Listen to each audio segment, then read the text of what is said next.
ITV, el primer medio de comunicación para salvadoreños en el exterior. Véanos a través de Verizon Canal 1509, en alianza con Tele El Salvador, de costa a costa en Estados Unidos.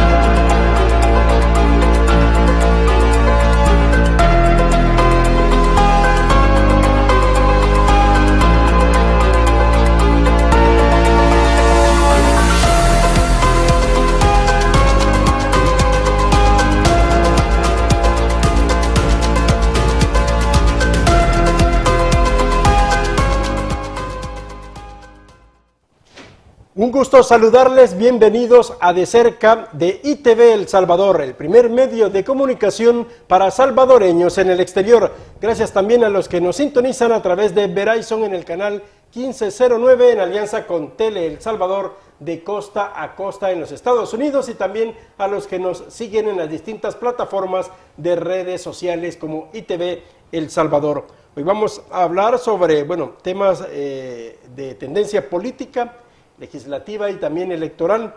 Precisamente hemos invitado a Eduardo Escobar, él es el director ejecutivo de Acción Ciudadana. Un gusto saludarle, bienvenido nuevamente a De Cerca. No, gracias por la invitación, siempre un gusto.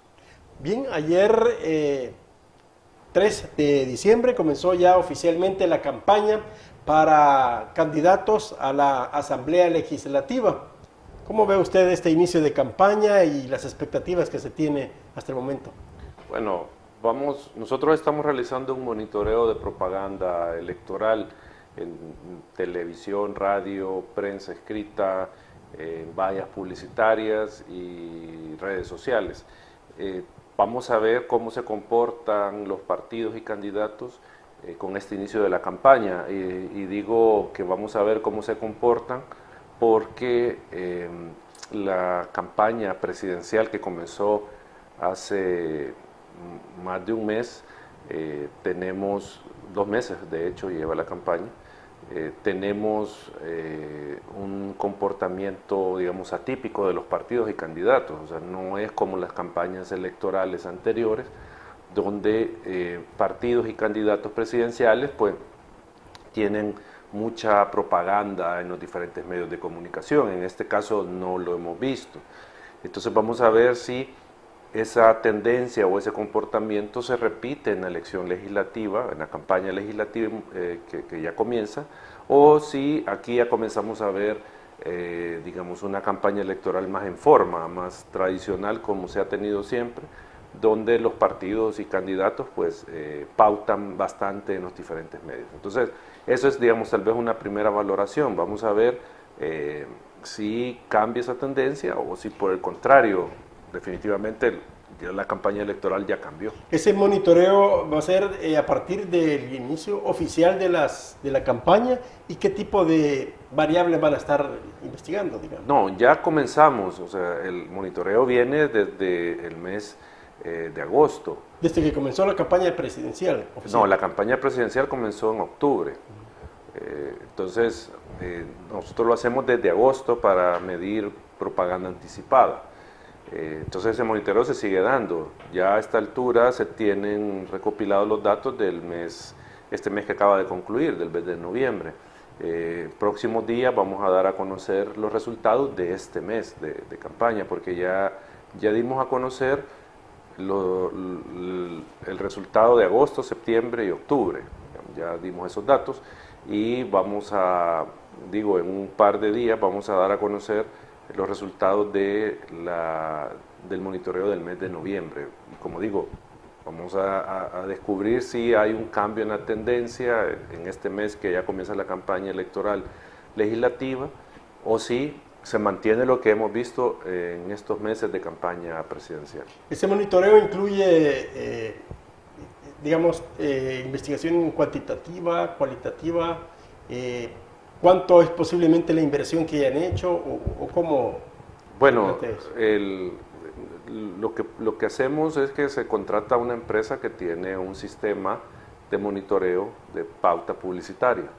Entonces, lo que hace este sistema es que se carga con los datos de quienes son candidatos, ¿sí? Están ahí, de qué partido son, y entonces el sistema en automático captura la información, porque monitorea 24 horas al día, entonces captura la información de todo lo que aparezca en radio, de todo lo que aparezca en televisión, con, digamos, esa etiqueta de candidato o de partido.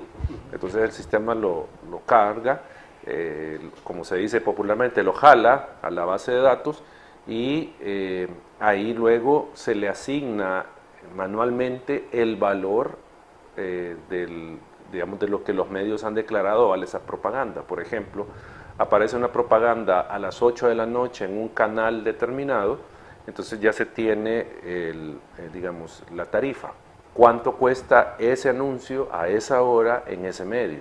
Entonces se le coloca, digamos, el costo o el valor de lo que cuesta ese spot y se calcula al final. Entonces lo que tenemos son datos cuantitativos, tenemos datos del número de spots que salieron o de cuñas publicitarias, según sea el caso, de cuántas vallas publicitarias se tenían, cuántas publicaciones en redes que sean pagadas, etcétera. O sea, así se mide y entonces tenemos ese valor de cuántos spots, cuánto valen, estimado, quiénes lo han pautado, cuántas veces, a qué hora, o sea, tenemos todo ese dato a partir de los datos que se recopilan del monitoreo. La última reporte que hicieron, ¿qué hallazgos se encontraron, más o menos? Bueno, fue el primer mes de campaña oficial presidencial. Lo que se encontró en resumen es que los candidatos candidatos y partidos, pautaron cerca de $60,000 en propaganda, más o menos. Eso obviamente es un valor bajo, porque en otras elecciones a esa altura, el primer mes de campaña, ya los partidos tenían una inversión de unos 2-3 millones de dólares. Y en esta ocasión tenemos un valor bajo y lo que resalta es la propaganda de tipo electoral del gobierno. Esa es, digamos, la que predomina. La que predomina y tiene un valor alto. Obviamente, tal vez solo hay que decir algo. Tanto la propaganda de gobierno como la propaganda de partidos o candidatos, nosotros solo damos el valor estimado, o sea, de lo que podría considerarse que cuesta ese spot o esa cantidad de campaña, de propaganda, perdón. Pero no estamos aseverando que eso se invirtió, porque recordemos que en medios de comunicación pueden tener los que pautan, pueden tener descuentos, pueden tener regalías, etcétera. Entonces eso hace que cambie el valor de lo que en realidad cuesta la propaganda, pues, o sea, entonces hecha esa advertencia o esa aclaración, es que digamos, los datos del monitoreo nos muestran que el gobierno pues anda invirtiendo, si no mal recuerdo, cerca de $2 millones en estimado, en propaganda, o eso vale esa propaganda, que si la ha pagado totalmente, pues bueno, no sabemos, pero ese es digamos, el valor de la propaganda que se monitoreó el primer mes de campaña presidencial. Que podría ser más, como no se agarran, digamos, todos los rubros, por ejemplo, por decir algo, los afiches. No, claro, es que nosotros solo medimos propaganda en medios. Ya digamos un afiche, pues ya... Entonces implica que sería un poco más la... Sí, es que solo es el cuánto pautan en medios de comunicación, nada más. Ahí no va incluido incluso la producción de esa propaganda. O sea, para hacer una propaganda en televisión hay un proceso de producción que tiene su costo, que alguien puede decir, pero si es el gobierno y gente del gobierno, no se paga. Sí, pero se le está pagando un salario a esa persona, a esos productores. Entonces hay un costo económico de producirla. Entonces, digo, este dato que nosotros hemos sacado, que si alguien igual quiere revisarlo, está en el sitio web de Acción Ciudadana, accionciudadana.org, y lo pueden encontrar, muestra ese tema de que el gobierno es el que más ha pautado con un tipo de propaganda electoral más que los partidos políticos. Ahora, algunos dirigentes y también, de los partidos y candidatos también han reclamado la falta de entrega de la deuda electoral y que esto también ha contribuido a la falta de la actividad de difusión de sus propuestas. Bueno, nosotros cuando vimos los resultados nos planteamos dos posibilidades de por qué se veía tan baja la pauta publicitaria de los partidos en una campaña presidencial. Entonces nosotros, decíamos que podía deberse a dos cosas. Uno, precisamente este factor, el económico. Los partidos no tienen recursos de deuda política a esta fecha, según lo que han expresado, y a los partidos de oposición en general, las aportaciones de fuente privada, es decir, la de empresas, personas naturales, se les han venido a la baja. Entonces, eso lo que configura es un escenario de partidos sin recursos para pautar en medios de comunicación. Probablemente están con algún tipo de problema de que les puedan dar al crédito, porque tal vez tienen deudas anteriores, o los partidos no se quieren comprometer con deudas sabiendo que tal vez no van a tener un buen resultado. Entonces, ese es un factor, el económico. Pueda que a eso responda el que no haya propaganda de partidos de oposición en los meses que hemos monitoreado. No sabemos ahorita en noviembre si esto va a cambiar, vamos a ver si cambia. Y el otro factor puede ser un tema de estrategia publicitaria, porque los partidos fácilmente pueden llegar a la conclusión que, no sería tan provechoso invertir recursos en una campaña presidencial sabiendo que tienen complicada el panorama, o sea que no hay margen de que puedan tener una victoria. Entonces no van a invertir recursos en esa pauta de la presidencial y van a esperar la legislativa y la municipal para pautar, y ahí sí hacer una inversión, porque tienen alguna posibilidad de tener otros resultados. Entonces vamos a ver si, como digo, ya hoy que comienza la campaña legislativa, cuando nosotros demos los resultados de este primer mes, que sería diciembre, eso será ya los primeros días de enero, vamos a ver si cambió la tendencia. Ahora, ¿se van a decantar, más por las redes sociales o cómo ve usted la tendencia?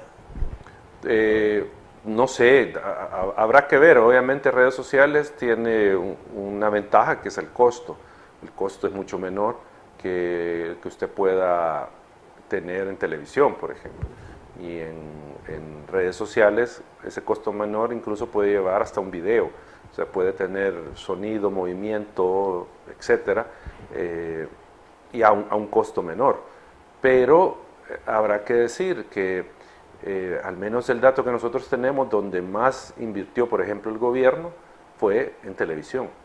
O sea, la televisión, aunque puedan decir que las redes sociales, que YouTube y que todo esto, pero la televisión sigue llevándose un porcentaje, o el mayor porcentaje de la propaganda de los partidos. O sea, se prefiere la televisión que otros medios, y al final, viendo los resultados de otros monitoreos de años anteriores, de otras elecciones, la televisión es la que concentra la mayor cantidad de recursos gastados. O sea, los partidos todavía le siguen apostando a la televisión, y pareciera que este puede ser también una elección donde se le apueste a esto. Porque el gobierno, que podría fácilmente decirse, como es un gobierno moderno, digital, todo va en redes y todo va, pues no. Hay una inversión importante, hay un gasto importante, hay una utilización amplia de la televisión para pautar los mensajes. Decía usted que también ha habido una disminución en el apoyo financiero privado, o de los activistas o miembros de los partidos políticos, que también les ha reducido su presupuesto. Y también decía que también hay probabilidades de que se les dificulte también lograr créditos, por el hecho de que es bastante inseguro si van a poder bueno, pagar ese Claro. dinero. Eso está impactando entonces también a los partidos. O sea, nosotros creemos que sí, y de hecho algunos partidos así lo han expresado, pero igual, aunque no lo dijeran los partidos, nosotros tenemos datos del monitoreo que hemos hecho desde 2016 de las finanzas de los partidos, que tenemos datos desde 2014, y sí se nota claramente esa tendencia a la baja, o sea, se ha caído estrepitosamente el financiamiento de partidos. De hecho, este viernes vamos a presentar el informe sobre el financiamiento de los partidos y hay un partido que declara no haber recibido ningún aporte privado, cero ingresos, un partido político. Y los otros vemos pues la caída estrepitosa en sus ingresos. O sea, eso, digamos, no es... si uno le ha seguido la pista a esto, nos sorprende, o sea, se ve la tendencia a la baja. Obviamente eso tiene un impacto en las posibilidades de un partido para realizar propaganda electoral. O sea, eso es complicado. Y aquí, digamos, los factores pueden ser diversos. Grandes empresas o empresas que financiaban a ciertos partidos, ahora están financiando probablemente al partido oficial, ¿sí? O sea, tienen que congraciarse con el poder, ¿verdad? Y dejan a los que en aquel momento fueron receptores de sus fondos, digamos, cuando financiaban alguna campaña, ahora ya no, hoy están con el partido oficial. Esa es una posibilidad, y digo una posibilidad porque no tenemos datos del partido Nuevas Ideas, o sea, no sabemos cuánto ha recibido el partido y de quién ha recibido fondos privados. Entonces no podemos ver si los que antes donaban a los partidos de oposición hoy están donándole al partido oficial, que de seguro así ha de pasar, o sea, no es poco probable. ¿Y cómo ve lo que dijo en la cadena el presidente relacionado al apoyo del sector privado o de financistas de partidos políticos, que él decía que no era una buena inversión, digamos, invertir en nuevas ideas, porque no iban a tener lo que esperaban, como era antes, decía en otros partidos, que yo te daba apoyo para la campaña, pero tenía a cambio un ministro, por ejemplo, o una cartera de gobierno. Pero él decía que no es la peor inversión que pueden hacer en el partido político. ¿Cómo ve esta opinión? Yo esas palabras las pondría en duda. Digo esto porque es, digamos, casi inevitable esa relación gobierno, empresa privada, financiamiento de campañas. Y eso es aquí y en China. O sea, no es que acá El Salvador va a salir con un modelo, como quieren hacer creer, diferente y una forma de hacer política diferente. Es la misma forma que se venía viendo en otros gobiernos. Lo que pasa es que cambian los actores, ¿sí? Cambian los actores. Vamos a revisar una serie de investigaciones periodísticas y hay una serie de empresas que salen beneficiadas con la actual gestión gubernamental. ¿Serán donantes de partidos? Probablemente. Solo que no tenemos los datos, pues, o sea, ese es el punto. Por eso es que cierra la información el gobierno, por eso es que Nuevas Ideas no entrega la información, por eso es que ninguno de sus candidatos dice quién le financia la campaña. Pero eso, digo, es más un discurso para quererle hacer creer a la gente que se está haciendo una nueva política, pero eso, digo, es poco probable que así suceda, que no haya esa relación sector privado con el partido. O sea, eso, digo, es como creer que existe Santa Claus, pues, o sea, creer esas palabras, de que no hay esa relación. Probablemente ya no es con los mismos empresarios o con los mismos sectores que antes podían tener alguna influencia sobre la política. Probablemente hoy son otros, sí, pero siempre está esa influencia. Eso decía que sí, que hay tal vez inversión y que bienvenida, digamos, la contribución, pero no iban a tener a cambio, digamos, digamos, por ejemplo, un ministerio, un funcionario. Es que lo que pasa es que hay que tener en mente, por ejemplo, una empresa constructora le financia una campaña a un partido político. ¿Qué es lo que va a buscar esta empresa? Va a buscar, digamos, facilidad en sus inversiones, o sea, en los procesos para sus inversiones, permisos y todo esto que sea más ágil, ¿ya? O sea, ese es digamos, el entendido, en este ejemplo que estoy poniendo, de lo que podría esperar esta empresa, ¿ya? Y en esa medida no tener ninguna dificultad para sus inversiones. Ese ya es un beneficio que obtiene de financiar una campaña, de que no haya trabas para que esta empresa pueda invertir y realizar sus proyectos, por ejemplo. Ahora, en el caso de partidos de oposición, bueno, el financiamiento privado definitivamente les ha disminuido.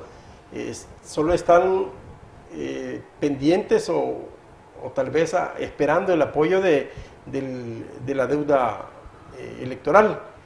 Y esto, digamos, si no lo tienen a tiempo, puede contribuir, digamos, esta falta de recursos, contribuir a que los candidatos, por ejemplo, o el mismo partido político no divulgue bien su plataforma. Sí, obviamente el no tener el apoyo que siempre se ha tenido o regularmente han tenido del sector privado afecta a los partidos de oposición, sin duda, porque no tienen plata para pagar campaña. De hecho, hay partidos que, por ejemplo, como nosotros hacemos una evaluación de transparencia cada año, lo que nos dijeron es que no tenían el sitio web porque no tenían plata para pagar el sitio web. O sea, hasta ese tipo de cosas se ven afectadas, ya no digamos pago de una campaña electoral, o sea que requiere muchos recursos, pero que si este partido no tiene disponible efectivo, va a ser difícil. Entonces, también ese es el juego que puede tener en este momento el gobierno, retardar el pago de deuda política para afectar las campañas electorales de los partidos. Eso también puede ser parte de una estrategia. Ya lo hicieron en 2020 reteniendo la deuda política.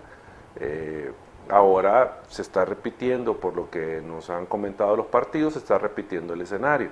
Entonces, digo, si no hay financiamiento privado, pues los partidos tienen cuesta arriba digamos, la elección.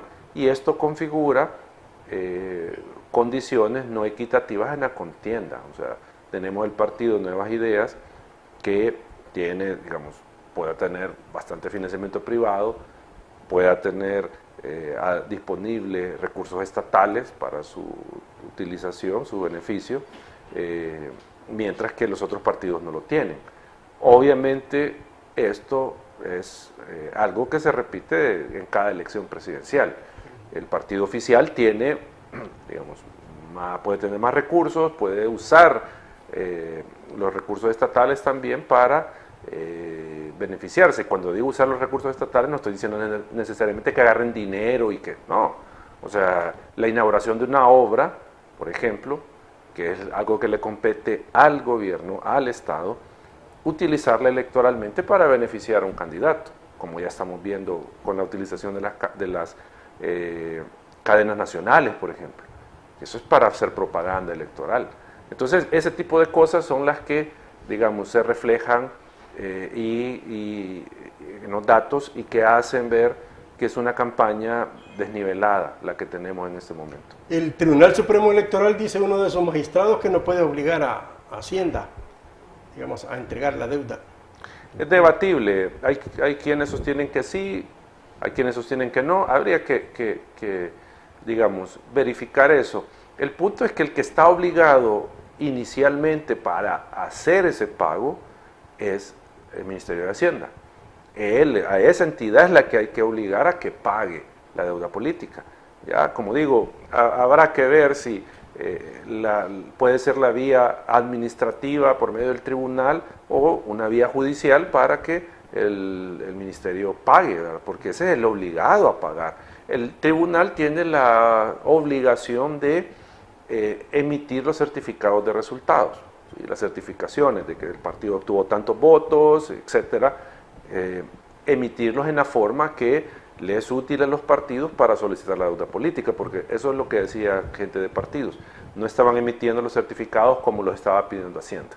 Ahora, ¿es lo mismo la deuda política, digamos, electoral, o a un anticipo que están pidiendo, o cuál es la diferencia? Es lo mismo, es que la deuda política puede ser cobrada de diferentes maneras. De acuerdo a los resultados que tuvieron. Vale, son de acuerdo a los resultados de la elección anterior, pero usted puede como partido requerir un adelanto, un anticipo de deuda política cuando se convoca la elección. Usted puede solicitarla con base a los resultados anteriores. Y entonces el Estado le tiene que pagar hasta el 70% de lo que le corresponde, ¿ya? Esa es una forma de que usted la pueda cobrar. Y al final, al momento de la liquidación, cuando ya pasó la elección, si le fue bien y tuvo buen resultado electoral, entonces le complementan el 30% de lo que le podría tocar. O si le fue mal, usted tiene que reintegrar de lo que ya le dieron. O sea, tienen que pagar porque le pagaron más de lo que le tocaba. Esa es una forma. La otra que algunos lo hacen es que no solicitan anticipo porque no saben cómo les va a ir, entonces no saben si van a tener que regresar dinero y si ya se lo gastaron, ¿de dónde lo sacan? Entonces lo que hacen es que la piden al final de la elección. O sea, al final solicitan que les paguen la deuda política, ya lo que les corresponda. Si son $10,000, pues eso le paga el Estado, los $10,000. Entonces depende, pero sí es la misma deuda política. O sea, lo que pasa es que hay derecho a un anticipo que los partidos pueden hacer uso de él para tener recursos previo o durante ya el inicio de la campaña. Ahora, ¿qué espera de esta campaña? ¿Propositiva, bastante crítica, con fundamentos o sin propuestas? No, yo creo que, y así va evolucionando todo el tema de la propaganda, cada vez va disminuyéndose las posibilidades de ver una campaña con propuestas. Simplemente es campañas con mensajes que pueden llegar a la mente de la gente, pero que no le dicen nada. O sea, solo son mensajes vacíos, ya los que sacan los partidos por lo general, y no creo que tengamos una campaña con más propuestas. O sea, al menos la pauta publicitaria no va a reflejar pues nada de eso, sino que digo lo mismo que siempre ha ocurrido, mensajes triviales, mensajes como que están vendiendo una Coca-Cola, ¿verdad? Una cosa, perdón por decir el nombre, pero o sea, como que están vendiendo una bebida, pero nada sustantivo para el electorado. O sea, y si a eso le sumamos que la mayoría de gente pues no va a ir a leer, no se va a interesar en buscar la plataforma electoral de un partido, entonces casi que votamos a ciegas, pues más por un tema de simpatía, ¿ya? Más que por alguna razón, digamos, más de peso, más fundamentada. En la Iglesia Católica o la Conferencia Episcopal, digamos, nacional, al igual que el Tribunal Supremo Electoral, también han hecho como un llamado a los candidatos, a los partidos políticos, bueno, a comprometerse a respetar, digamos, durante la campaña de propaganda. Pero algunos, bueno, en el caso del Tribunal Supremo Electoral no firmaron ese pacto, ese compromiso. La Iglesia Católica solo hizo el llamado. ¿Cómo ve este comportamiento, digamos, o esta situación de los candidatos? Bueno, es que en primer lugar, yo no tengo por qué comprometerme a algo que ya estoy obligado a cumplir. O sea, yo no estoy obligado a comprometerme a algo que ya estoy obligado. Es decir, yo no tengo que ir a Hacienda y decirle al Ministerio de Hacienda, yo me comprometo a pagarle los impuestos de la renta que yo tengo que pagarle. O sea, no tengo que hacer eso, porque ya estoy obligado a hacerlo. Entonces, los partidos políticos igual, siempre han estado obligados, y candidatos también, a cumplir las disposiciones de la ley en materia de propaganda. ¿Ya? O sea, voy a poner un ejemplo. Un partido político y sus candidatos no se pueden comprometer, o no tiene sentido que se comprometan, a no emitir propaganda que afecte la integridad de la mujer. ¿Y por qué no están obligados a hacer ese pacto, o no tendría sentido ese pacto? Porque ya hay una ley que establece la obligación de respetar la integridad de la mujer. De hecho, el Código Electoral dice que prohíbe a los candidatos que hagan campaña, que injurien, difamen, calumnien, dirija, promueva o participe en desórdenes públicos que ocasionen daños a la propiedad. Dice, además, la legislación advierte sanciones para quienes lesionen la moral, el honor, la vida privada de quienes participan en la contienda. Y si usted eso lo complementa con, por ejemplo, esta ley integral de contra la violencia contra la mujer, de la violencia contra la mujer, ahí hay disposiciones claras, obligatorias para cualquier persona de que yo no puedo emitir una opinión que vaya en sentido de lesionar esa integridad de la mujer. Entonces, ¿por qué un partido, un candidato tiene que comprometerse a cumplir eso si es obligación? ¿Me entiendes? O sea, no tiene sentido este tipo de pactos. Son obviamente cuestiones más políticas para dar la apariencia de que sí, todos estamos comprometidos. Pero sí, eso es obligación.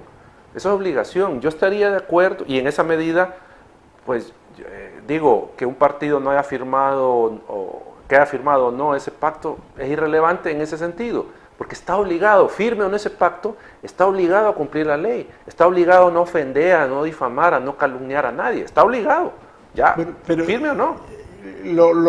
De hecho es que a veces no lo cumplen, a pesar que están... Pero entonces ahí es donde se aplica la ley, donde el ente que tiene que verificar que eso se cumpla sanciona.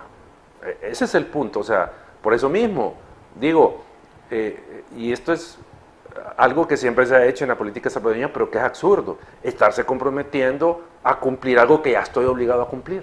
O sea, es tonto, hasta cierto punto de vista es tonto estarse pactando esto. Yo estaría de acuerdo, por ejemplo, con un tipo de pacto que vaya más allá de lo que le pide la ley. Por ejemplo, usted tiene disposiciones, tanto en el código como en la ley de la violencia contra la mujer, usted tiene disposiciones de qué es lo que no se puede hacer, porque se cometería la infracción. Pero un pacto podría ser, partidos políticos se comprometen a dar 2 capacitaciones a sus candidatos y a sus equipos de campaña para evitar que ellos cometan alguna ilegalidad en la campaña, que vayan a afectar la integridad de la mujer, por ejemplo, que haya violencia contra la mujer. Eso sí, mire, eso está más allá de la ley, ya eso está, digo, de lo que la ley le puede... De la obligación. Por ejemplo, eso sí sería un pacto beneficioso porque los partidos se están comprometiendo a algo más que lo que dice la ley. Ahí sí tiene sentido un pacto, pero cuando ya está en la ley, hacer un pacto para respetar la ley, o sea, digo, es... Ahora, entonces, ¿cómo ve digamos, el trabajo de la administración del Tribunal Supremo Electoral, los jueces electorales, de hacer cumplir la ley? Bueno, es que el tribunal no necesita tener este pacto para sancionar a alguien que infraccione lo que dice la ley, que comete una infracción. No necesita ese pacto. O sea, si la autoridad electoral tiene esa potestad, pues sin necesidad de aprobación de nadie, para, si alguien difama a un candidato en una propaganda, sancionarlo, ordenar que se baje esa propaganda, que se suspenda su proyección en televisión o en radio y sancionar a quien lo haya cometido, o sea, quien haya pagado o haya promovido esa propaganda. O sea, digo, el tribunal no necesita de ningún pacto ni de nada más, solo necesita, en todo caso, la voluntad política de cumplir la ley. Eso es lo que se necesita, pues. Digamos, relativamente es fácil controlar, digamos, la campaña ilegal o propaganda o qué sé yo, piezas que pueden divulgarse en la televisión, en la radio, en los periódicos, y que van a sancionar a los candidatos o a los partidos políticos. Pero, por ejemplo, en las redes sociales, donde no hay control de personas que no son candidatos, ni son también, digamos, afiliados a partidos políticos, sino que es ciudadanía, digamos... Claro, pero normal. Ahí es donde podrían usarse las diferentes herramientas que tienen las redes sociales para denunciar algún tipo de digamos, una publicación que afecte la integridad, la moralidad, que sea difamatoria. Hay esas herramientas.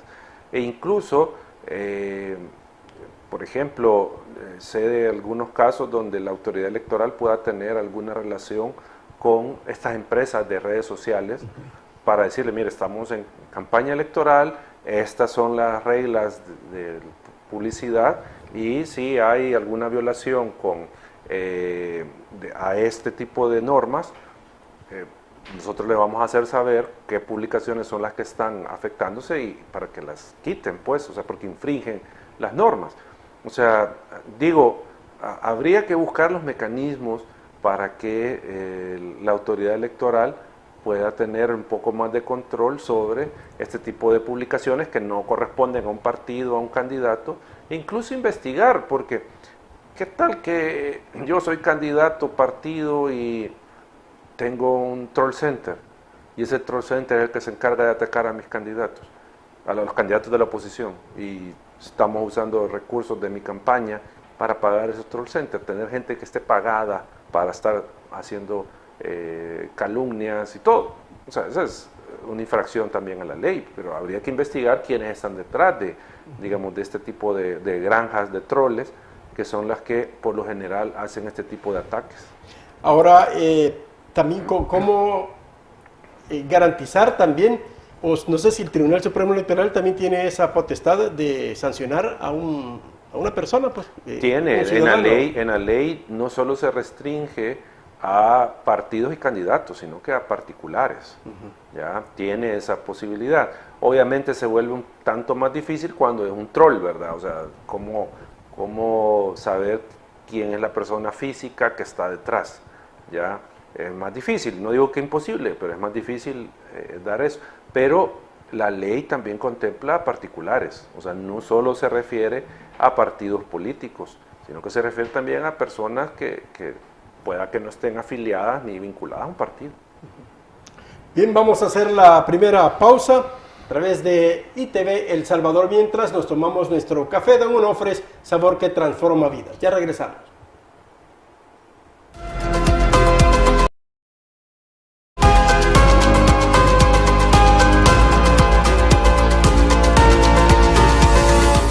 ¿Cuál es su sueño con sus hijos? Claro, que sean los mejores, que salgan adelante y que triunfen en la vida. Y estoy segura que trabaja duro para lograrlo. Les recomiendo algo más, que sus hijos aprendan inglés, pues es el pasaporte al éxito donde quiera que se desarrollen. El futuro lo necesita. University Idiomas Link. Llame ahora. Inviértanlo seguro.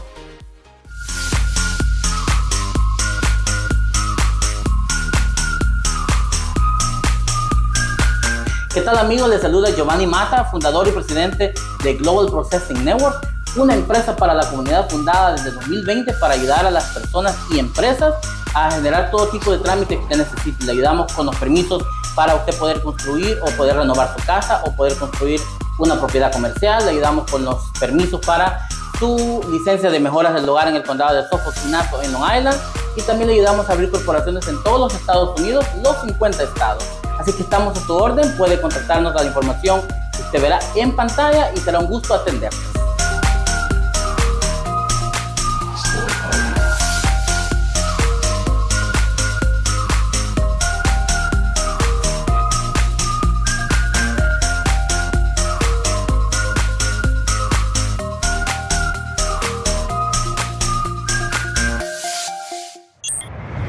En la Alcaldía de Sonsonate apoyamos y acompañamos la política del presidente Bukele para disminuir la brecha tecnológica. Por eso, inauguramos 21 puntos urbanos y rurales con Wi-Fi libre. Así, los jóvenes pueden acceder a Internet gratuito para hacer sus tareas y estudiar. Y los vecinos de esas zonas comunicarse con familiares, amigos y llevar adelante sus emprendimientos. Sonsonate Conecta. ¿Estás buscando seguro de auto, personal, comercial o seguro de Workers' Compensations? General Liability en Liberty State Insurance. Estamos listos para servirte. Hablamos tu idioma. Y el idioma de los ahorros. Recuerde que le damos seguro con o sin licencia, licencia internacional o de su país. Liberty State Insurance Agency. Búscanos en 7491 de New Hampshire Avenue, Tacoma Park, Maryland, 20912. Teléfono 301-434-0101. Búscalo seguro. Liberty State, tus agentes de confianza.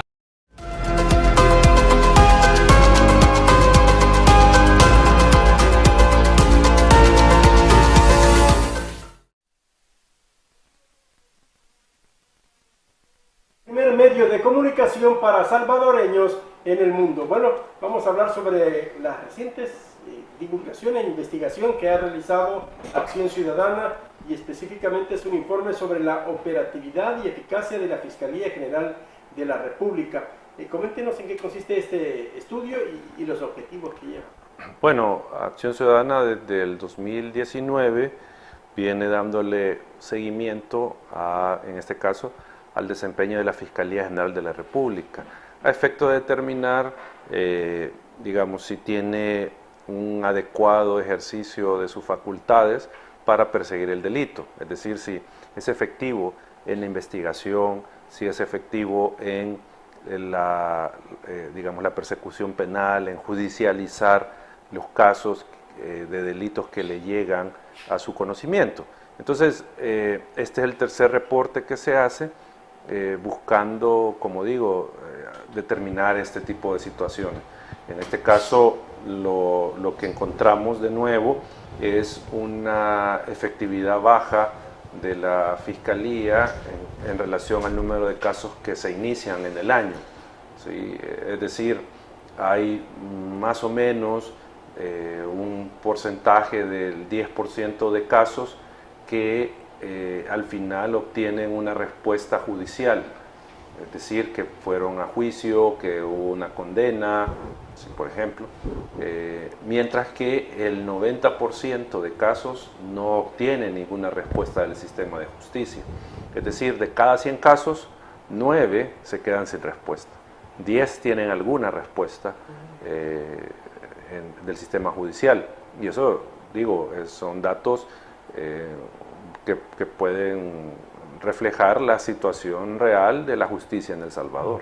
Ahora, la relación que hay entre el incremento de presupuesto y los resultados, ¿esto ha cambiado, por decir algo, digamos, partiendo del régimen de excepción, por ejemplo, para adelante y también para atrás? Lo que se ha medido, porque los datos que tenemos son desde 2013, o sea, tenemos datos de una década. En una década el presupuesto de la Fiscalía ha aumentado casi 90 millones de dólares. Desde el 2013 para acá son casi 90 millones de dólares más que tiene la Fiscalía. Pese al incremento, esa cantidad de recursos extras que tiene, o de mayor cantidad de recursos, no se reflejan en un aumento sustancial en casos judicializados, en casos que obtienen una sentencia condenatoria. O sea, no se refleja en eso. Es decir, tiene más recursos la Fiscalía que antes, pero no incrementa su desempeño, o sea, no tiene un mejor desempeño. Acá, obviamente, hay que analizar que pese a que hay 88 millones de dólares más, siempre esa asignación presupuestaria que se le da a Fiscalía es insuficiente, porque hay que decir eso. O sea, nosotros tuvimos acceso, y de hecho en una memoria de labores, no mal recuerdo, o en la presentación que hizo el fiscal anterior sobre el presupuesto de la Fiscalía, no recuerdo a dónde es que se decía que el presupuesto de la Fiscalía tendría que andar entre 150 y 175 millones de dólares para, digamos, tener resultados más satisfactorios de la labor de la Fiscalía. Pero si uno ve los presupuestos, no están ni por cerca de esa necesidad presupuestaria. O sea, porque aquí el punto es, ¿cuál es la necesidad real de la institución? Por ejemplo, la Fiscalía necesita incrementar a un 25% la efectividad, es decir, que de 100 casos, 25 obtengan una respuesta judicial y una sentencia. Para hacer eso, ¿cuánto dinero necesito? El presupuesto que me dan no me alcanza para eso, porque el presupuesto lo que nos muestra es que le da para un 10% de efectividad. Entonces, hay que incrementarle el presupuesto.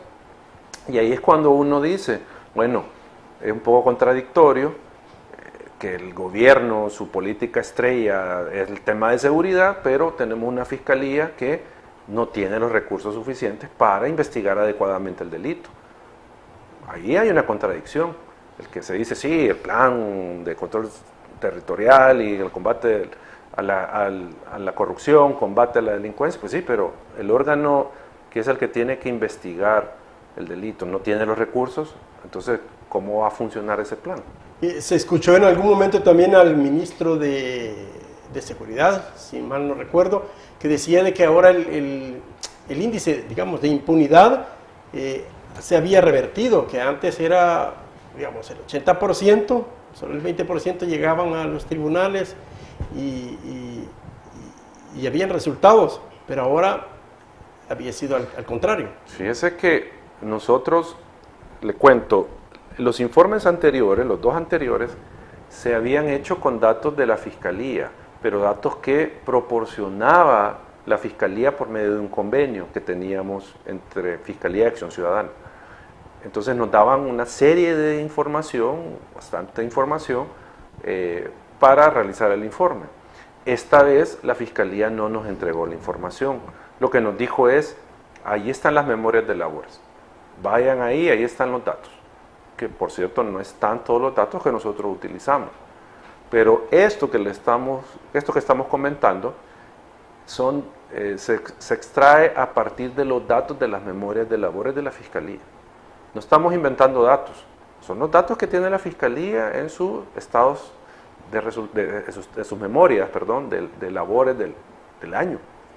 Entonces, que se diga de que se ha bajado la impunidad, perdonen, no sé con qué datos, no sé de dónde lo sacan, porque nosotros lo que tenemos de la Fiscalía, lo que nos muestran es incluso una tendencia a la baja en judicialización de casos y se mantiene el nivel de impunidad. Nosotros no vemos en los datos de los últimos 2 años una mejoría en ese tema. Y digo, no estamos nosotros diciendo que son datos que nosotros nos hemos inventado, no, son datos de la Fiscalía. Ahora, el hecho de que hicieron la Asamblea Legislativa varias reformas al Código Penal, al Código Procesal Penal, el hecho de que se judicialice casos, pero que ese caso no implica una persona, sino que sean casos en grupos de personas. Eso no puede ser, digamos, por decir algo, hay 5 casos que vamos a judicializar, pero cada caso implica 20, 30 personas. Entonces, eso en términos de casos disminuye, pero en términos de personas aumenta. Esa es una posibilidad que explique por qué no se ve ese incremento, porque hay bolsones de casos donde van 100 imputados, etcétera, etcétera, ¿sí? Pero eso tendría que mostrar, pese a eso, pues con todos los recursos y todo lo que tiene la Fiscalía ahora, tendría que mostrar una leve alza, pero no se ve, o sea, se ve, como digo, a la baja, ¿ya? O sea, obviamente esa puede ser una explicación de por qué no hay más casos judicializados. El punto es que no lo podemos verificar, si eso es así, si esta hipótesis es así, porque no tenemos los datos, no da los datos la Fiscalía, ¿sí? O sea, porque también nosotros decimos, bueno, una explicación puede ser, van varios casos en uno solo, o la otra puede ser, es que no han judicializado todo. Si usted se recuerda cuando comenzaron a dar datos, que igual pues no sabemos si son verídicos, pero de judicialización de casos, si usted se recuerda ya habían 50.000 detenidos o 60.000, y decían que habían llevado a los tribunales como a 12.000 personas, una cosa por ahí. O sea, no era el 20%, o el 20% era lo que habían judicializado de esos 50.000, ¿ya? Si usted se recuerda.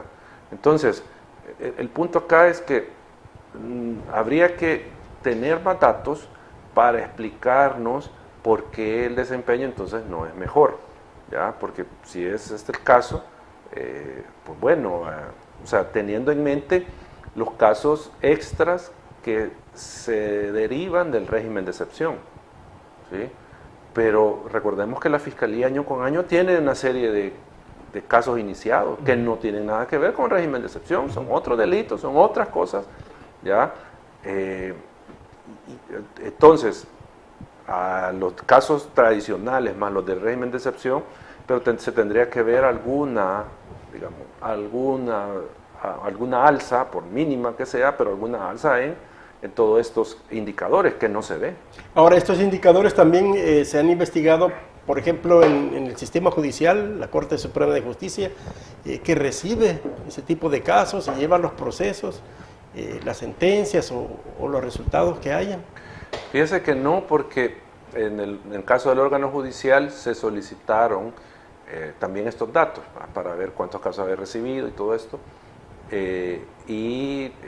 La Corte pues solo nos entregó, el órgano judicial mejor dicho, solo nos entregó datos parciales de algunos tribunales, de algunas cámaras, o sea, nada sustantivo para decir, este es el panorama global. Hablando de estos datos pues duros, pero ahí habría que hacer más un análisis, digamos, jurídico, científico, de en qué parte del proceso penal hay, digamos, un cuello de botella que hace que no se logre judicializar más o tener más sentencias, pues, o sea, habría que ver qué es lo que falla, si es el órgano judicial, si es la fiscalía, o sea, eso habría que determinar cuál es el problema, si, como decía, puede ser falta de recursos de la fiscalía para fundamentar de mejor manera un caso, por ejemplo. O sea, habría que determinar eso. Ahora, estos, bueno, según los datos que publicaron ustedes también, digamos que en el 2022 hubo un porcentaje, digamos, mayor en el presupuesto de la Fiscalía, digamos, ha incrementado un poco el presupuesto, incrementado también el personal, pero no es suficiente, dice usted, todavía hace falta. Hace falta, ¿y esto en qué implica el hecho de que no tenga suficiente personal también? Porque recuerdo que habían algunos jueces que decían, mira, aquí vienen fiscales, dice, casi que a llorar me decía, porque tienen a cargo, no recuerdo si decía 200 o 2000 casos, a cargo de un fiscal, que era casi imposible darle seguimiento a toda esa situación, y ahí era donde caían todo ese proceso de la, digamos, mala investigación, se caían los casos porque no iban bien sustentados, mucho menos bien investigados por todo el proceso que lleva. Entonces, ¿cómo ve esa situación también? La relación de presupuesto, personal, investigación. Un factor que puede impactar, pero como digo, habría que hacer ya un estudio cualitativo para ver el impacto de esto, es la carga laboral que tienen los fiscales, o sea, cada fiscal auxiliar. Si no me recuerdo, creo que anda por 102 casos, creo yo, en el último dato que tenemos, 102 por fiscal. ¿Qué significa esto? Que cada 3 días en el año un fiscal recibe un caso, en promedio, cada 3 días. Y este caso puede ser un homicidio, por ejemplo, donde hay un imputado y hay una víctima, o puede ser un caso más complejo, que hayan 10 imputados, 10 víctimas. Ya eso complejiza el proceso, porque desde el hecho ya de que tener que hacer más diligencias y hay más imputados, desde ahí ya comienza... Y el tipo de delito también. Y el tipo de delito. Por ejemplo, o sea, lavado, cosas, claro, corrupción, es más complicado. Es más complejo. Entonces, si a esto tenemos eso en la vista, de que más o menos cada 3 días le puede estar cayendo un caso nuevo, en promedio, más lo que ya traía del año anterior, entonces usted está hablando que un fiscal puede andar manejando, ¿qué? 150 o 200 casos por año. El punto es, ¿tendrá la capacidad este fiscal auxiliar de realizar una buena fundamentación de cada caso, una buena investigación, de determinar que esta persona imputada tiene un gran porcentaje de ser responsable, el partícipe del delito? Tiene todas esas implicaciones.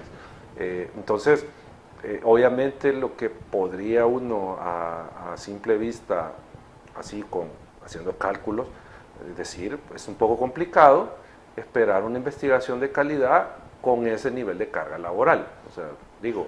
Ahora, en esta etapa de transición, que no sabemos cuánto puede durar, qué sé yo, póngale 2, 5 años, no sé cuánto puede durar, en el sentido de llevar el proceso judicial, es necesario que se incrementen al menos temporalmente, digamos, el número de fiscales para ver los casos, por ejemplo, al menos del plan de guerra contra las pandillas, porque se supone que si ya están las pandillas dentro de las cárceles, bueno, de hecho han disminuido los homicidios, lo que significa de que en un futuro, digamos, qué sé yo, 3, 4, 5 años, va a disminuir ese tipo de casos, por lo tanto va a necesitar menos trabajo para los fiscales, pero sí va a tener que involucrarse en otro tipo de delitos. Entonces, en esta etapa de transición se necesita incrementar más los fiscales. Sí, es que de hecho, si usted ve antes las cifras de carga laboral y de casos iniciados y todo esto, eran altas, o sea, y ya se indicaba la necesidad de más fiscales. Creo que se llegó a un punto de 130 casos por fiscal, ¿ya? O sea, era alta la cantidad de carga. Entonces, si esto era antes, que no estaban detenidas 70,000 personas, como dice el gobierno, en un par de meses, entonces obviamente eso sobrecarga a la institución, sobrecarga a cada fiscal. Entonces, pues sin duda, como digo, a partir de lo que dicen los datos, lo que se indicaría es, bueno, hay que bajar esa carga laboral para que pueda haber una mejor investigación de mejor calidad, y una forma de bajar esa carga laboral es contratar más fiscales, o sea, tener una plantilla más amplia para distribuir o redistribuir la carga entre más personas, más profesionales de la fiscalía. Eso es lo que indicaría, pues, pero para eso se necesita más recursos, se necesita más dinero, ¿ya? Porque igual acá no estamos entrando a analizar, por ejemplo, si, digamos, en qué falla en temas de tecnología la fiscalía para fundamentar una acusación, o sea, para investigar un delito. ¿Sí? Si, digamos, no está capacitada la fiscalía o no tiene los recursos para usar más tecnología en investigar un delito, por ejemplo.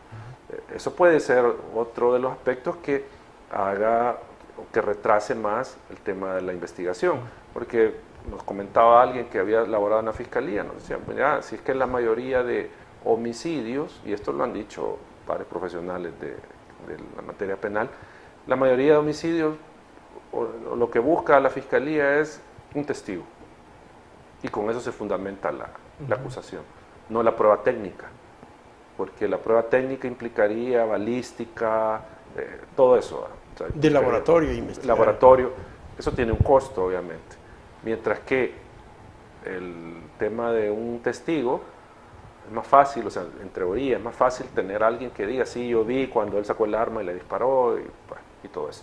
Pero nos decían, pero eso a la larga tiene un costo mayor, porque usted tiene que proteger al testigo. Porque si no lo protege, pues se le cae el caso, lo asesinan y hasta ahí, o lo amenazan y se va del país y hasta ahí llegó, o ya no declara. Entonces, digamos, saco esta colación porque en un análisis más exhaustivo uno podría determinar, no, es que hay una deficiencia en la fiscalía en temas de investigación científica del delito. Y por eso es que también hay una sobrecarga, y por eso es más difícil investigar un delito. Ahora, ¿tiene la posibilidad o la potestad o la facultad, digamos, la fiscalía de poder como subcontratar, por decir algo, firma de, qué sé yo, de abogados, para que lleven casos determinados y descongestionar parte de la carga a los fiscales? Es que tienen que ser, o sea, la potestad de investigación del delito es conferida a la fiscalía. ¿Ya? Entonces tienen que ser fiscales auxiliares nombrados por el fiscal general, no puede ser bajo una figura de subcontratación, al menos hasta donde yo podría entender. Tiene que ser, digamos, parte del personal de la fiscalía, ¿no? Porque todo fiscal es un agente auxiliar del fiscal general. O sea, tienen esa calidad, pues son auxiliares del fiscal, ¿ya?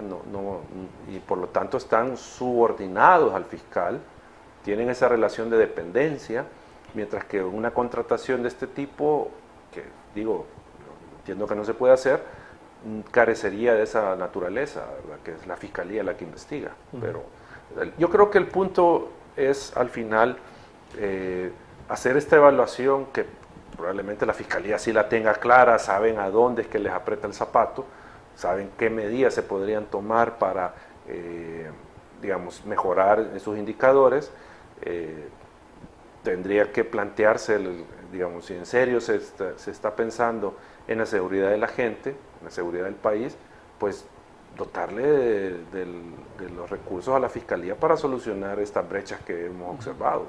Parte de las conclusiones y recomendaciones, eso ha sido la que ustedes han hecho. Sí, el tema de que la carga de la Fiscalía, de cada fiscal, es alta, pues eso puede afectar la investigación del delito. Obviamente hay un contraste, ¿verdad? Tiene más recursos, pero no tiene más efectividad. Pero igual, pese a eso, el punto es que hay que analizar cuáles son las vías para que la Fiscalía tenga un mejor desempeño.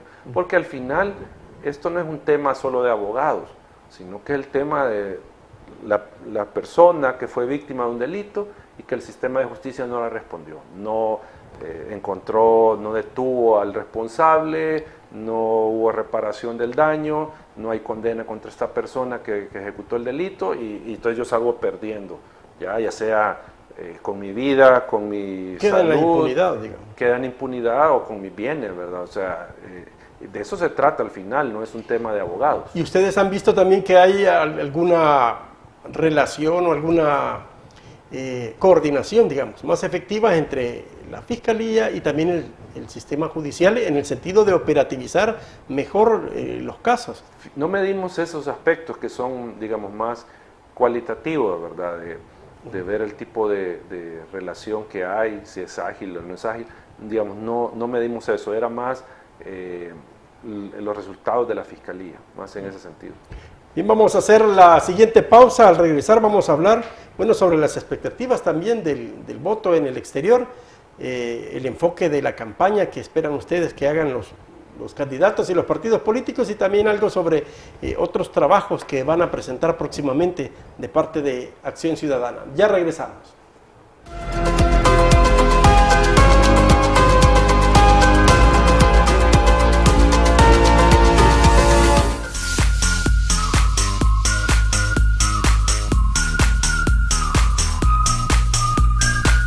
¿Qué tal, amigos? Les saluda Giovanni Mata, fundador y presidente de Global Processing Network, una empresa para la comunidad fundada desde 2020 para ayudar a las personas y empresas a generar todo tipo de trámites que usted necesite. Le ayudamos con los permisos para usted poder construir o poder renovar su casa o poder construir una propiedad comercial. Le ayudamos con los permisos para su licencia de mejoras del hogar en el condado de Suffolk y Nassau en Long Island, y también le ayudamos a abrir corporaciones en todos los Estados Unidos, los 50 estados.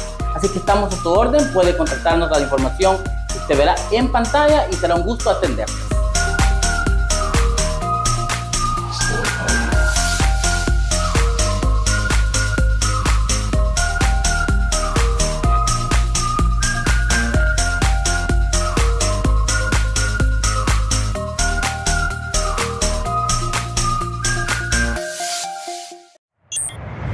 En la Alcaldía de Sonsonate apoyamos y acompañamos la política del presidente Bukele para disminuir la brecha tecnológica. Por eso, inauguramos 21 puntos urbanos y rurales con Wi-Fi libre. Así, los jóvenes pueden acceder a Internet gratuito para hacer sus tareas y estudiar. Y los vecinos de esas zonas comunicarse con familiares, amigos y llevar adelante sus emprendimientos. Sonsonate Conecta. ¿Estás buscando seguro de auto, personal, comercial o seguro de Workers' Compensations? General Liability en Liberty State Insurance. Estamos listos para servirte. Hablamos tu idioma. Y el idioma de los ahorros. Recuerde que le damos seguro con o sin licencia, licencia internacional o de su país. Liberty State Insurance Agency. Búscanos en 7491 de New Hampshire Avenue, Tacoma Park, Maryland, 20912. Teléfono 301-434-0101. Búscalo seguro. Liberty State, tus agentes de confianza.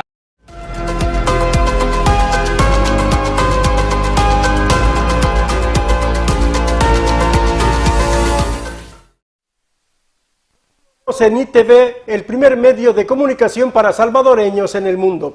Un saludo también a los que nos sintonizan a través de Verizon en el canal 1509 en alianza con Tele El Salvador de costa a costa en los Estados Unidos, y a los que nos siguen en las distintas plataformas de redes sociales como ITV El Salvador. Bien, Ya están los preparativos y avances también para el evento electoral, especialmente para los que están fuera de nuestro país, para la diáspora, el voto al exterior. ¿Cómo ha visto usted que el Tribunal Supremo Electoral ha manejado también o ha administrado este proceso electoral? Bueno, creo que lo primero que habría que decir es que por ley el 3 o 6 de enero, no me recuerdo, pero a inicio del mes, comienza la votación electrónica. O sea que ya estamos a un mes, en realidad, digamos, de este proceso de voto en el exterior, remoto, ¿verdad? Que va a ser por internet. O sea, yo al momento no he dado mucho seguimiento al tema del voto en el exterior. No sé en qué fase lo tendrá ya el tribunal, pero tendría que estar, digamos, ya la aplicación electrónica definida, ya con pruebas y todo, lista para que dentro de un mes la población comience a votar. Pero como digo, no tengo yo información de cómo va ese proceso, entonces desconozco si esto ya está listo. Igual sé que ya están definidos 70 o 80 centros, creo yo, de votación en el exterior presencial. Supongo también que ya debe de estar a esta altura, digamos, comprada los equipos donde se va a hacer la votación, porque recordemos que en el exterior no va a ser una votación en papeleta, sino que va a ser en una urna electrónica, va a ser electrónica la votación. Digo, al menos yo pues no le he dado seguimiento a este tema, no sé si ya está todo ese equipo listo, ya está comprado, está verificado, está auditado para garantizar que el proceso eleccionario se dé con normalidad en el exterior. ¿Y cómo percibe usted el entusiasmo o el ambiente, digamos, de salvadoreños en el exterior para participar en las elecciones? Bueno, a diferencia de otras campañas. Los datos que se manejaban hace poco de México, y traigo México a colación por algo que quiero mencionar. En México no sé cuántos millones de mexicanos residen, 10 millones, 15, no sé cuántos millones residen, pero son varios millones. Fue voto electrónico, se empadronaron solo 30,000. Imaginémonos que eran 15 millones de mexicanos, 10 millones, 30,000 es mínimo, o sea, 0 punto y algo. Y de esos 30,000, creo que terminaron votando 9,000 o 10,000, una cosa así, no me recuerdo el dato exacto. A lo que voy yo es que el voto en el exterior, no solo en El Salvador, sino que en la mayoría de lugares, no presentan cuotas de participación altas. O sea, no estamos hablando de que vota el 80% de las personas en el exterior, no, estamos hablando de votaciones mínimas en el exterior. Y esto obviamente se explica porque muchas de las personas que residen en el exterior pues ya tienen su vida hecha o están comenzando su vida allá digamos, les interesa lo que pasa en la política doméstica, lo que pasa en Estados Unidos, por ejemplo, eso es lo que les interesa. Muchas veces lo que pasa acá ya pues deja de ser relevante, ¿sí? Entonces, digo, hay que considerar eso, no toda la gente que vive en el exterior va a estar interesada en votar para unas elecciones que, digo, tal vez ya no puedan tener mayor influencia en la vida de las personas. Entonces, partiendo de eso, no sé, hay una tendencia clara de que el votante en el exterior pues es poco, no se espera. Y tenemos este ejemplo de México, que los mexicanos son bastante nacionalistas y todo esto, y miren la cantidad de personas que se empadronaron y que se interesaron en votar. O sea, en relación a su población es mínimo, pues es insignificante casi la cantidad de votantes. Entonces, no creo que en el caso salvadoreño haya una mayor diferencia. O sea, es decir, el salvadoreño de primera, segunda generación tal vez pueda estar todavía un poco interesado en lo que pasa acá, pero tal vez no todos, sino que algunos, y ya los de tercera generación pues ya mucho menos que les va a interesar. Y bueno, vamos a esperar a ver qué resultados se dan. Bueno, el voto anticipado va a ser el a partir del 6 parece de enero, y bueno, esperar el día de la elección porque solo van a poder votar para diputados y para el presidente, o sea, el 4 de febrero. Ahora, ¿cómo ve usted también o qué enfoque a su juicio deberían de retomar los partidos políticos para su campaña propagandística, los temas de relevancia que se deberían de retomar? Bueno, el tema que tenemos actualmente como uno de los que en las encuestas marca que preocupa a la población, el costo de la vida, el tema del empleo, el tema de la canasta básica, esos son, digamos, los temas que a la gente le preocupan. Entonces, lo que debería de ser una campaña electoral es proponer soluciones a este tema, pues a estos temas económicos, como qué medidas se van a tomar, qué políticas públicas se van a tomar para incrementar, digamos, la calidad del empleo de las personas que ya están empleadas, qué medidas se van a tomar para incrementar, digamos, la iniciativa privada que genere empleos. Ese tipo de cosas son las que se deberían de estar debatiendo, pero como digo, esto lleva tal vez un proceso más complejo de racionalizar esto, de ponerlo en una campaña que a los publicistas de los partidos, a los estrategas de campaña de los partidos, no les hace mucho sentido estar hablando de eso porque, digo, no vende, como dicen. No puede conectar con la gente porque hay que pensar mensajes o sea, digo, es más fácil sacar un eslogan, digo, sencillo, que conecte con la gente, aunque no le esté diciéndole a la gente cómo se van a resolver los problemas, pues, o sea, entonces, digo, sobre eso deberían de girar las campañas, ¿verdad?, electorales, pero, o parte de las campañas electorales, pero sabemos que eso no es así. Sobre iniciativa ciudadana, ya esta semana van a presentar otros informes relacionados a las campañas. Sobre Acción Ciudadana. Acción Ciudadana. Ah, sí. Bueno, vamos a presentar esta semana, como decía hace un momento, el informe de financiamiento de la política de 2024, de este año, 2023, con datos 2022. Ahí evaluamos la transparencia de los partidos, se da a conocer algunos datos de los ingresos y gastos de los partidos en este informe, que es el 7º informe que hace Acción Ciudadana, o sea, cada año se hace uno sobre la materia. Entonces el viernes, para los amigos y amigas que puedan estar interesados en conocer algunos datos sobre la transparencia de los partidos y todo esto, lo pueden ver en las redes sociales de Acción Ciudadana, y va a estar la transmisión en vivo y ahí van a estar los datos que se presenten. ¿Y esto con qué objetivo se hace? Bueno, para nosotros es importante como organización darle siempre seguimiento al dinero que financia la política, es decir, conocer quién es el que financia una campaña, quién financia un partido, porque eso nos permite, digamos, ver o digamos, tener claro de cuáles pueden ser los intereses que un partido defienda. Es decir, si a mí me financia mi campaña una empresa X, pues es muy probable que esta empresa y yo como funcionario pueda de alguna manera hacer mi gestión como diputado, por ejemplo, tratando de no afectar los intereses a esta empresa o beneficiando a esta empresa con mi gestión política. Entonces, para eso sirve, por ejemplo, tener claro de quién financia la política, qué intereses se defienden.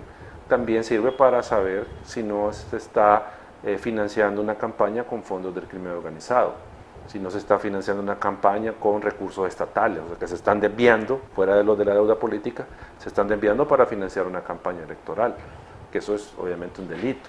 Entonces, para eso sirve el tema de la transparencia de los partidos políticos.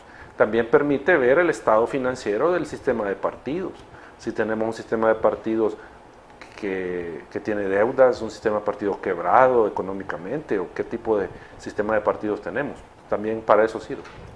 Bien, gracias por su participación, también por compartir estas opiniones, estos conceptos y así tener nuestros amigos, bueno, mayor formación, mayor elemento para hacer también sus propias opiniones y sus propios juicios sobre la política aquí en nuestro país. Muchas gracias por su visita. No, gracias por la invitación, siempre un gusto. Gracias también a ustedes, amigos televidentes, y los invitamos a un próximo programa de ITV El Salvador. Nos vemos en la próxima.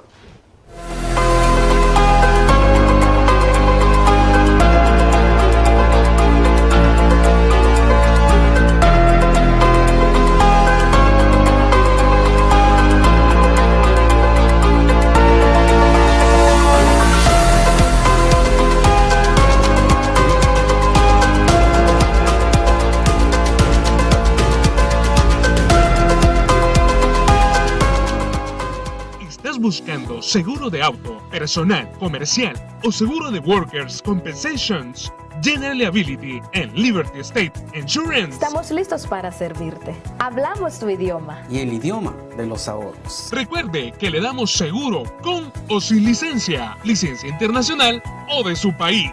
Liberty State Insurance Agency. Búscanos en 7491 de New Hampshire Avenue, Tacoma Park, Maryland, 20912. Teléfono 301-434-0101. Búscalo seguro. Liberty State, tus agentes de confianza.